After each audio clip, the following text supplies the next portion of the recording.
নমস্কার বন্ধুরা, লিপিকার কিচেনে সবাইকে জানাই অনেক অনেক স্বাগত। তো আজকে আবারও চলে এসেছি নতুন একটা রেসিপি নিয়ে। আমার এই রেসিপিটা যদি তোমাদের ভালো লাগে তাহলে আমার চ্যানেলটিকে লাইক এবং সাবস্ক্রাইব করতে একদম বলবেন এবং পাশে থাকা বেল আইকনটি প্লিজ ক্লিক করে থাকবেন। তো আজকে রান্না করতে যাচ্ছি আমি কাঁচা কলা দিয়ে মাছ রান্না করব। কাঁচা কলা কিন্তু শরীরের জন্য অনেক উপকারী। তো এটা আমি রান্না করতে যাচ্ছি কাঁচা কলা দিয়ে মাছ। তো প্রথম অবস্থা কাঁচা কলাটাকে আমি সেদ্ধ করে নেব হলুদ দিয়ে। কাঁচা কলাটা সেদ্ধ হয়ে গেছে, এখন আমি কড়াই থেকে কাঁচা কলাটা নামিয়ে নেব। এরপরে কাঁচা কলার মধ্যে আমি একটা আলু দিয়েছি, আলুটাকেও আমি সেদ্ধ করে নিয়েছি হালকা। এরপরে কড়াইয়ের মধ্যে দিয়ে দিয়েছি তেলটা দিয়ে আমি মাছটা ভেজে নেব।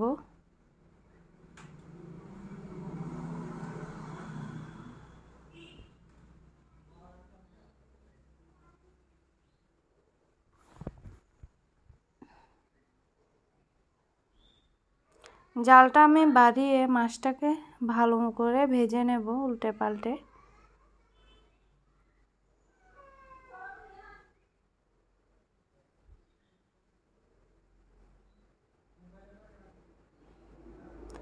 এখন প্রথম অবস্থা আলু আর কলাটাকে আমি ভেজে নেব ওই মাছ ভাজা তেলের মধ্যে। ওই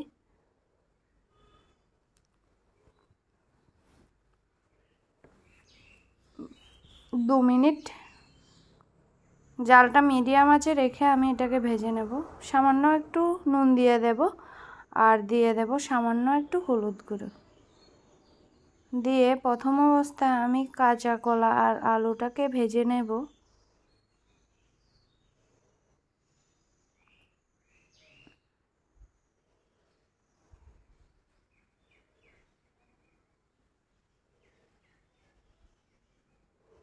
ভাজাটা আমার হয়ে গেছে, এখন চুলা থেকে নামিয়ে নিয়েছি। এবার এর মধ্যে দিয়ে দিয়েছি লাল তেল, 2টো শুকনো লঙ্কা, দারচিনি, গোলমরিচ, তেজপাতা।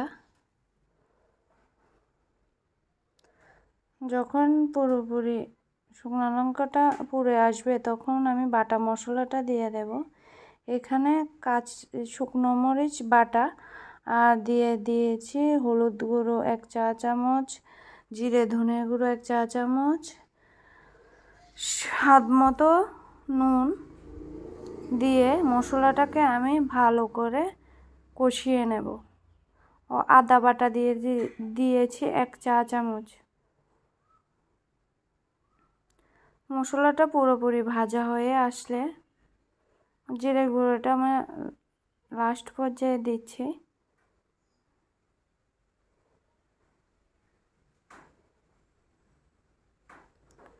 মশলাটা পুরোপুরি যখন ব্রাউন কালার হয়ে আসবে তখন আমি এর মধ্যে দিয়ে দেব ভেজে রাখা কাঁচা কলা আর আলু দিয়ে এটাকে আবারও আমি 6 থেকে 7 মিনিট নাড়াচাড়া করে নেব। তো একই সাইডে আমি গরম জল বসিয়ে দিয়েছি। চেষ্টা করবেন সবসময় গরম জল দেওয়ার জন্য। গরম জলটা দিয়ে আমি জালের আঁচটা বাড়িয়ে ঢাকা দিয়ে রেখে দেব। মাছগুলো দিয়ে দেব।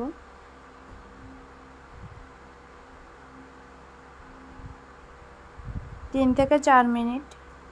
3 থেকে 4 মিনিট পর আমি ঢাকাটা সরিয়ে গরম মশলা দিয়ে চুলা থেকে রান্নাটা নামিয়ে নেব।